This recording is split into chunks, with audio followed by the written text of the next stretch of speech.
What did you do all day when you were 16? If you're like most modern teenagers, the answer is a blur of school, digital noise, and waiting. You were likely told you were preparing for a future that felt abstract, distant, and largely out of your control. You were told to be patient, to keep your head down, and to study. You were told that this period of life we call adolescence, is a transition phase where you are allowed to be aimless, sheltered, and largely unburdened by the crushing weight of reality. But for 300,000 years, that stage of life, this strange, modern in-between we call adolescence, simply didn't exist. There was no waiting room. There was no time for finding yourself in the abstract, disconnected sense. There was no gap year. There was only the tribe, the work, and the unrelenting, immediate survival of the group. If you were 16 in the Paleolithic, you weren't a student. You were a critical component of the tribe's survival infrastructure.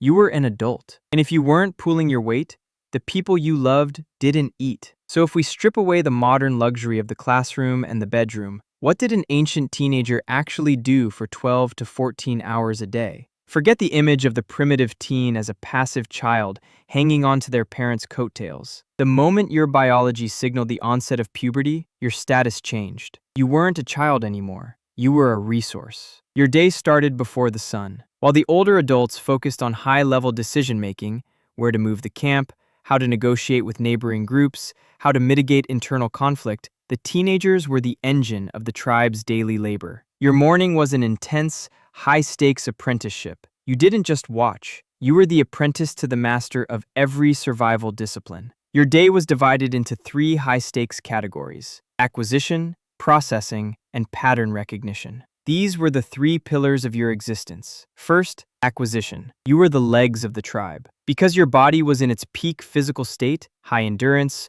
rapid recovery, and the ability to operate on minimal sleep, you were the ones sent to scout. You weren't playing outside. You were mapping the landscape. You were checking the water sources, identifying the movement of herds, and scanning for the hazard signatures that the older adults needed to know about before they dared move the camp. You were the early warning system. Every single movement you made in the landscape was a data point for the group's survival. If you didn't find the berry patch, the tribe didn't have the sugar they needed. If you didn't spot the tracks of the predator, the tribe was vulnerable. Your work was immediately, tangibly felt by everyone around you. You weren't just a runner.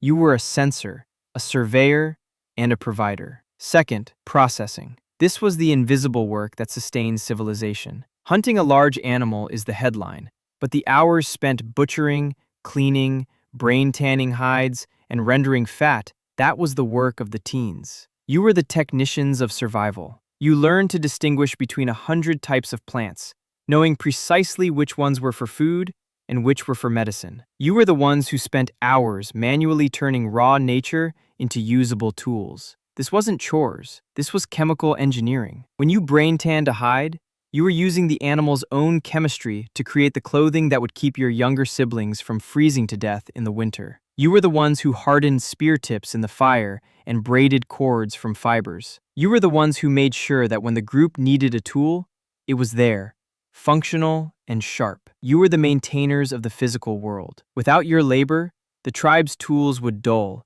their shelters would leak, and their ability to store food would evaporate. Third, and perhaps most important, was pattern recognition. When you weren't working, you were listening. In an ancient tribe, knowledge wasn't written down in a book or stored on a server. It was stored in the memories of the elders. Your education happened during the monotonous, long hours of labor. You listened to the stories of the winter 15 years ago, the exact location of the migration routes, the complex social history of neighboring groups, and the stories that explained the world. You were downloading the software of the tribe directly into your brain. You were learning the rhythm of the seasons, the nuances of animal behavior, and the subtle social contracts that kept 30 people from killing each other. You were an expert in training. Every story told by the fire was a lesson in hazard simulation. You were learning how to think, how to survive, and how to exist. But here's the part nobody talks about. Modern teens are often portrayed as reckless, impulsive, and prone to bad decisions. We treat this as a flaw,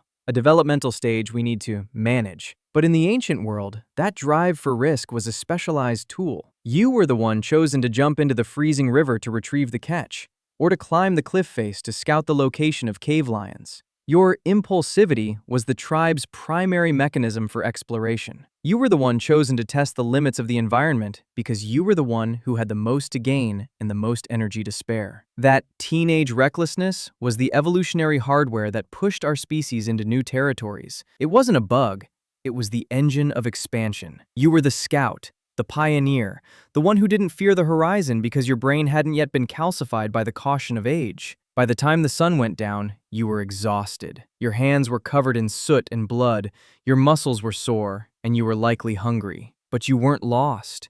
You weren't feeling the vague, lingering anxiety that plagues the modern teenager who sits in a room and wonders if they are on the right path. You had spent 12 hours being needed. You had contributed calories, information, and labor. You were not a child waiting to start your life. You were already in the middle of it. The social fabric of the tribe relied on you, and that made you feel a level of belonging that is essentially impossible to replicate in a modern classroom. There was a deeper layer too, the social cohesion of the group. Teenage life in the ancient world was communal. You didn't retreat into a private space with a screen, you lived in the constant company of your peers and your elders. You learned the social status of every member of the group, you learned the etiquette of sharing, and you learned the complex, unspoken rules of tribal hierarchy. This wasn't just social interaction, it was the training for human coexistence. If you violated these rules, the consequences were immediate and severe. You were constantly being refined by the expectations of the people you loved. We tell our teenagers to find themselves. Our ancestors didn't have to. They knew exactly who they were, because every day they were shown exactly why they mattered. We have systematically removed the need for young people. We keep them in a state of extended dependency,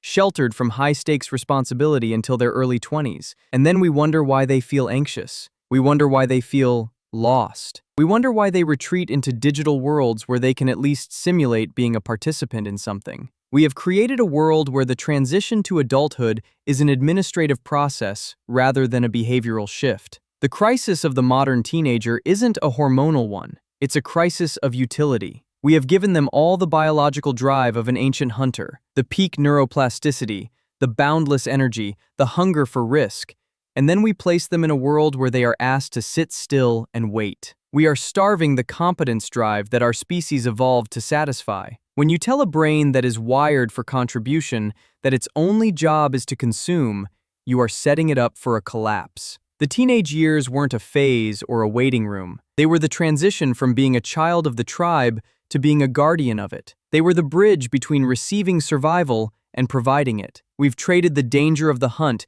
for the safety of the bedroom, and we thought it was progress. No complaints. Central heating is better than a cave. But we forgot that humans are not designed to be spectators in their own lives. We are designed to be participants. And the most dangerous thing you can do to a human brain is to tell it that it isn't needed. Maybe the reason modern teenagers feel so disconnected isn't because they are changing, but because we stopped asking them to join the fire circle as equals. We stopped giving them the work that makes a person feel like a person. We have turned adolescence into an artificial island of stagnation, removed from the currents of life. And until we find a way to make the next generation feel essential again, not through grades, not through extracurriculars, but through actual, meaningful, life-sustaining contribution, we will continue to watch them drift, looking for a role that, in our current world, doesn't even exist yet. The teenagers of our past were not victims of their era.